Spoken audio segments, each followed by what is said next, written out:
Hello, this is Dr. Morgan, and I am here at Bard Early College, where I am going to talk with three amazing scholars on another episode of the District Dish, where we bring you CMSD stories one dish at a time. Let's go.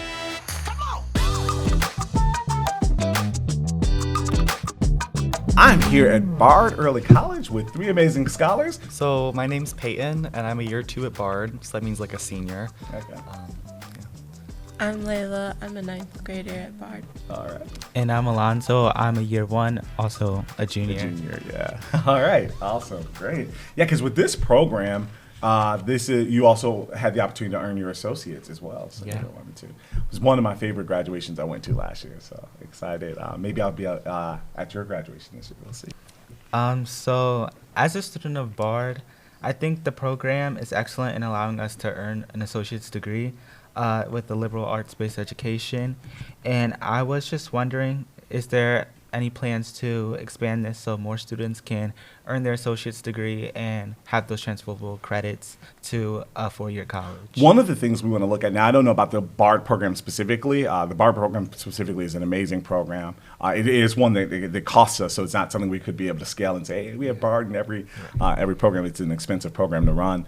But when we think about early college dual enrollment, that is something I want every scholar to have access to.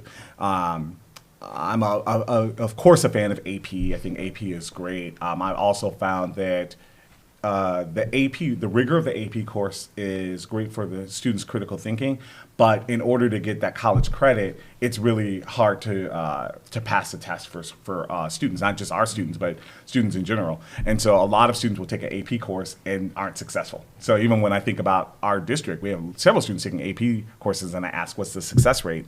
And that success rate doesn't match the amount of students that are taking AP courses. With dual enrollment, the rigor is still there, but you can actually be enrolled in a class. And if you pass the class, it's going to be rigorous, it's going to be tough, but if you pass that class, you earn college credit. And so I want to make sure that we can offer more programs like that, or offer more programs where students are actually earning their associate's degree, because it gives you options. It gives you options. With you having, when you walk across the stage in June, May, whenever the graduation is, actually just got that listed graduation date, so I have to check those out. But you'll have 2 degrees. You'll have your high school diploma, and you'll have an associate's degree. And the road is yours, and you're thinking about college, but if for some reason you're like, I've taken a couple of classes in college and I want to work for a little bit, you can. You have choices. You have options. And often when we talk about scholars in our district, there are adults sometimes making decisions saying, we need to offer this program or this trade for this kid because this is what they should be doing to fill the need. Yeah, there's a need. I want the kid to have the choice. And we should offer the program, but it all should be about choices. Recently, you launched a long-term planning initiative and will hold public meetings to get input. What is the goal of long-term planning, and what do you hope to gain from the meetings? Yeah, so the goal of long-term planning is simple. It's twofold. One, the very first thing we want to do is make sure that every student in our district, no matter your background, who you are, where you live, has access to a high-quality curriculum and education. Period. That's the point of it. So we want to expand student experience and outcomes.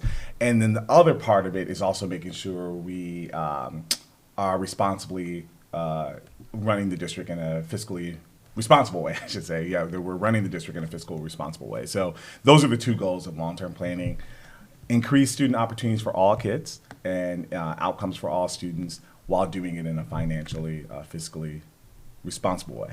Go ahead. So what does that mean, Yeah. by long-term planning? What does that actually entail, and what do you mean by bettering the education of students? How do you actually do that? Yeah, so you guys are in our early college program here, and that's an amazing program. Do all students have access to this program? Are there courses that your friends or colleagues that go to other schools have that you guys don't have here? Yeah. Yeah. Yeah. So, we don't think that every student should have the exact same thing because diversity is a spice of life. Choice is great. I'm a huge proponent of choice. But we should define what the minimum is. And there are some schools where students don't have access to the arts, or if you want to play an instrument. And that's something that a student should have access to. If you go to a suburban school or a private school, more than likely you have access to it. Not that you have to do it, because students should be able to explore what they want to do. We've talked about Algebra 1 in 8th grade. Currently, right now, we're under 10 of our elementary schools that are offering Algebra 1 at 8th grade. And if you don't take Algebra 1 in 8th grade, you're not on path to take calculus in high school. And so, which is college access. And though we want to make sure students have the option for college and career, we need to be preparing all students for college so they have the choice. And so when we think about that, there's work we have to do to make sure that we define the minimum while still having choice. And while defining the minimum, we have to do it in a very fiscally responsible way. We have some buildings that are under-enrolled. We have schools that have empty space, and those take up resources. And so we have to think about how we do that, expanding opportunities while also thinking about ways we shrink costs. Sounds simple. It's not at all. And we'll be launching, getting more feedback from the community. We've already started getting feedback from the community, hearing from scholars, hearing from parents, but hearing from our community about how we do this. But we have a lot of work to do, a lot of work to expand opportunity and access while needing to save over the next 3 years anywhere upwards of $96 to $150 million.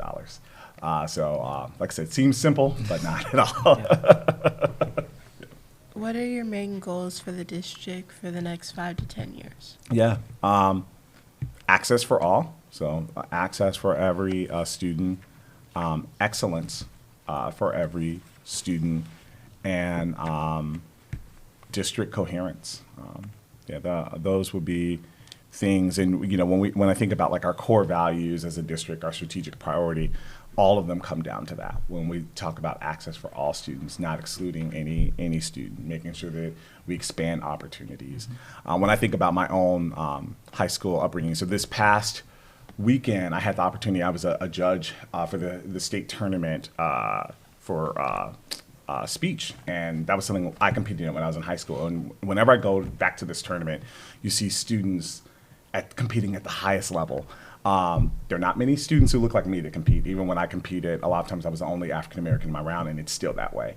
And when I go back to do it, a lot of urban districts are not competing in that sport. We have a couple of speech teams here in Cleveland, but it's also something that's not widely available. But if I didn't have speech and competing at the high levels that I competed in, a lot of the opportunities I have now and the access that I have now, I wouldn't have had. And so when I think about programs like that and what we can offer our scholars, I'm like, are we offering those opportunities? Because sometimes it's that one program, that one thing that you could do that can change your life. And I just really want to make sure we provide that opportunity for all kids. Yeah. Kind of expanding onto your point, just a background on me. I went to Garfield Elementary School. And actually, I did take Algebra 1 in 8th grade. And then I went to St. Edward High School in Lakewood for 9th and 10th grade. And then I transferred to Bard for my 11th grade year. Okay. Yeah. So programs like the Say Yes, they provide incredible opportunities for students to, afford college. But some students like myself don't qualify because they weren't in the district for all 4 years. And I was just wondering, were there any plans to expand these requirements so that more students can be able to afford college? That's a really great question.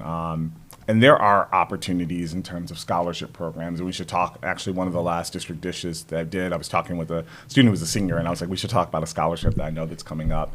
And so, as you get closer, you're in your junior year, so you should already start thinking about it. Talking with your guidance counselors, there are opportunities out there for scholarships, even within the state. So you don't want to limit yourself from that. Complete FAFSA, it also allows you to get federal dollars. But those are programs we should look into.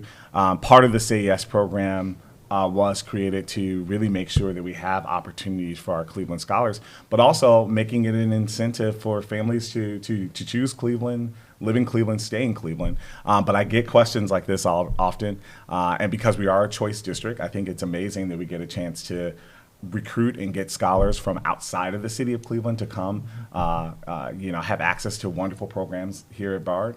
So I'm glad you're with us, and we should talk about what that looks like. even for the Say Yes program that we have now, even for students that we have qualify, we still have a long way to go to make sure every student is accessing it. We're doing a lot better. Applications are up in terms of Say Yes applications, but I would love to see every scholar that qualifies for it having that opportunity for it, and then potentially thinking about what does that expansion look like. Yeah. But we should talk as you're getting closer to your senior year. Yeah. Alonzo, this is actually going to go to you. We were just talking about you being in your junior year. So have you thought about what you want to do after high school? I have thought about it. I'm still thinking about it, but I'm thinking about maybe doing something with like real estate, like real estate investing. I was thinking about maybe like flipping houses. I've always like found that interesting, like just watching it on TV and stuff. What's your favorite flip show? Flip or flop. Oh, I like that one too. Yeah. And then as far as college, I'm still thinking about if I want to stay in Ohio or reach out. But like if I did reach out, I would go to maybe like University of Chicago. And then like as far as in-state, Ohio State has always been a big school for me that I wanted to go to. Okay. Well, we have some really great programs here in Ohio, but Chicago's my hometown, so great choice there. But the world is yours. Real estate is amazing as well, and I love a lot of those HGTV shows myself. Yeah. So what about you, Layla and Peyton? What are you guys thinking about? I know you have a little ways to go, so why don't we'll let you think about it. Well, we're gonna go to Peyton first. Okay. So I'm definitely going out of state for college, just Okay. because I think it's a lot easier as when you're young as a student to Yeah. like move around and experience different places. It's a lot harder when you're have like an established job or family and stuff Yep. to move. But I'm applying with engineering, chemical engineering. Okay. I like mining and stuff like that. But I've also been really interested in like marine sciences recently. I don't know why. I've been getting a lot of videos on my like Instagram feed about like seals and Yeah. divers and stuff. So I've been thinking about that. So I guess I don't really know yet. Yeah. But I just like science and math, so that's what I'm going with. Where have you applied to? Where have you gotten in yet? So I'm waiting on 5 decisions, and Okay. I've been accepted to 5. I Okay. applied to 10. Okay, awesome. Yeah. You don't share all of them, but share maybe one that you've gotten in, one that you're waiting on. Sure. So I'm waiting on Yale. That comes out in March, late March. Yeah. And then I've been accepted to Case, Ohio State, Okay. a bunch of other ones. Awesome. All great choices, of course, the ones that you mentioned that are here. And I did a fellowship program at Yale, amazing campus. New Haven is amazing, and you're only 90 minutes away from New York City. So Yeah. wherever you go, be great. But I love that you're thinking about branching out. And also, it's okay that you're like, I have my heart set on chemical engineering, but I like marine biology. You may get to college and say, I like sociology. It's okay. Yeah. Explore. It's about the opportunity. So very Big proud of you. choices, Yeah, though. it is. So- Yeah, and you have time. Like there's this pressure when you're in college and you're like, oh my God, it's my freshman year. I got to pick a major. I got to know what I'm doing for the rest of my life. I don't know what I'm doing for when I grow up. So, you have time to figure it out. So, well, and it's also exciting that you got into Case because if you haven't heard, CMSD scholars at Case get free tuition and room and board, some of the programs we're working with. And then we've just expanded our seamless enrollment with Tri-C, where all CMSD students get into Tri-C, and we're working out a deal like that with Cleveland State. So these partnerships help with scholarship and help scholars find their path after high school. Yeah. Layla. I was thinking about for in-state Ohio University Nice. because a lot of my family members went there. Okay. But for out-of-state, I want to either go to Princeton or Yale. Oh, nice. We have a CMSD scholar who is at Princeton right now, Chardon Black. Yeah, so Chardon was class of 2024 Cleveland Science and Medicine. So, coming up, I'm finishing up his first year. I'll be interested to hear how he's doing there. But those are all great choices. Did any of your family members pledge at Ohio University? Pledge fraternity or sorority? I don't think so, Okay. Cool. but I might when I'm older. Okay, well, that's all good. Good. Do you like coffee? And if so, where is your favorite place to get coffee? Yes. I like coffee a lot. Probably drink too much of it. No, I drink a lot of coffee. Don't like anything in it, just straight black coffee. And I tell people I'm not a coffee snob because I like coffee so much. I will drink any type of coffee. Now there are types that I could tell that's a little bit better than others. I love Starbucks. Starbucks can sometimes be a little too strong. I love McDonald's coffee. It's pretty much the only thing I'll get from McDonald's. And then, Panera. I love Panera's coffee. Actually, I'll pass one on my way to my next meeting, so I'm gonna get some Panera coffee and hazelnut flavor. So. Black coffee though, that's crazy. Like Yeah. it's not too bitter for you. No, it's like you got that is it gives you just the right kick. And it's funny because when I was you guys' age, I hated coffee, and then somehow it was when I was a principal, it just became the thing. I was like, I started drinking it, and my parents drink it all the time. So me, my parents, my older sister, we all love coffee. My younger sister hates it, but yeah, so. You'll eventually come to the dark side. Yeah, for maybe me- in college when you're up trying to study for tests. For me, it has to be sweet, and I usually like McDonald's caramel frappes. Like I love those. I like that. Yeah, and I do like some of the frappuccinos, but I only like for Starbucks. I like the coffee frappuccino. I'll do it with almond milk and no whip. But I don't like a lot of sweet things, so that one's kind of just it's kind of sweet, but it still has a nice bitterness that I Right. like. So.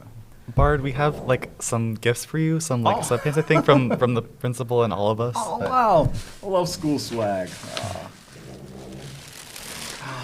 Thank you so much. Oh, You're welcome.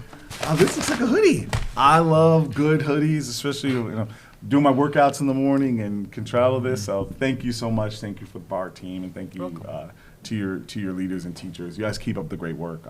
Super proud of you. To the question about who inspires me, of course my family inspires me and keeps me motivated, but I'm not just saying this as a cliche.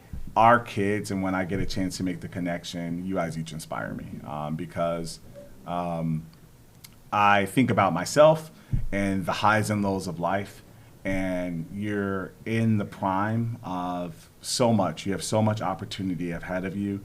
Take hold of every opportunity you can. No, and I say this at the graduations, it's never too late to correct a mistake. You will make mistakes. That is okay.